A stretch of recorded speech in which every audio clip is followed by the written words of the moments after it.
Et ça lui entraînait la malédiction que tu mangeras ton pain dans la tristesse et à la sueur de ton front. Parce que le fait que maintenant la mémoire est abîmée, ça enlève l'abondance, ça enlève la bénédiction, ça abîme l'abondance, ça abîme la bénédiction. Parce qu'il n'y a pas de mémoire. Vous vous souvenez qu'on a vu que Hachem dit dans chaque endroit où tu te rappelleras de moi, je viendrai, je te bénirai. Quand tu prononceras mon nom et tu te bechol makom shetazkir et shemi avo bevaraticha, tout endroit où tu mentionneras mon nom, je viendrai et te bénirai. C'est-à-dire que maintenant, si tu restes connecté à moi, je te bénirai tout le temps. C'est-à-dire tu auras tout le temps ma bénédiction si tu restes connecté à moi. Mais si maintenant tu commences à partir dans des calculs de choses de cause à effet et tout, tu vas te perdre complètement là-dedans. Donc ce qui s'est passé pour Adam Arishon, il a voulu exister à travers une compréhension personnelle, à travers une découverte de système de cause à effet qui n'existe pas, parce qu'il n'y a rien de cause à effet dans ce monde. La seule cause du monde, c'est Hachem. Et seul effet du monde, c'est Hachem. Tout vient d'Hachem. Et maintenant, pour ceux qui veulent se tromper, Hachem, il leur donne comment se tromper. Mais Adam Arishon, il s'est fait avoir par le serpent parce que il lui a dit que quand il allait faire ça, il allait lui-même devenir un créateur. Et c'est pas vrai, c'est vraiment l'anti-créateur totalement. C'est-à-dire le peu qu'il aurait pu être un créateur, c'est-à-dire quelqu'un de créatif, quelqu'un d'artiste, d'original, de faire des choses qui venaient de lui, ça aussi il a perdu.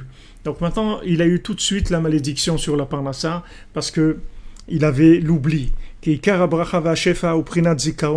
Parce que toute la bénédiction et l'abondance, elle vient de la mémoire, comme on avait vu. Voilà, il ramène Rabbi Nathan, dans tout endroit où je mentionnerai mon nom, où mon nom sera mentionné, je viendrai et je te bénirai.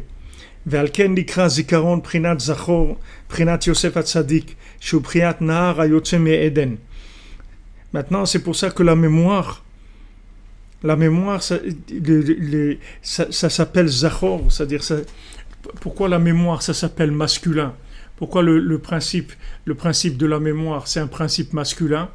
Parce que, il dit, c'est le principe de Yosef Hatzadik. Le principe de la mémoire, c'est le principe de Yosef Hatzadik. Shuprinat Nahar Ayotzim Eden. Que c'est un fleuve, une rivière qui sort du Éden. Il y a une rivière qui sort du Éden, du paradis.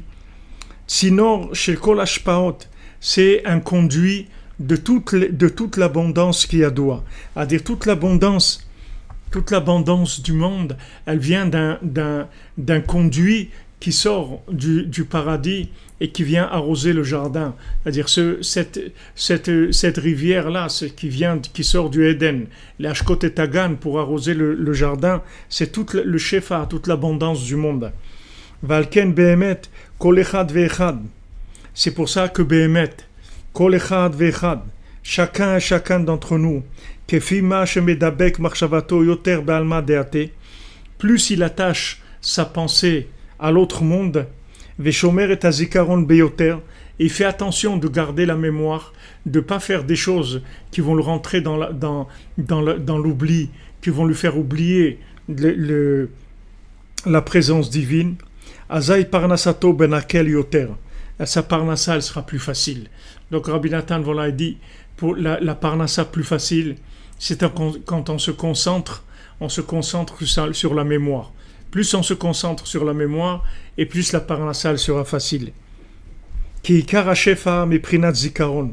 Parce que toute l'abondance, toute la bénédiction, ça, elle vient de la mémoire.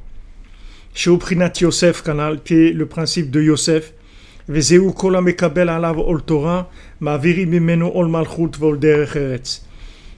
pour ça qu'il est écrit que tout celui qui prend sur lui le joug de la Torah, on lui enlève le joug du pouvoir, c'est-à-dire qu'il n'y aura pas de pouvoir qui va venir le dominer, et le joug du Derech, c'est-à-dire du fonctionnement par rapport au côté interactif de la matière.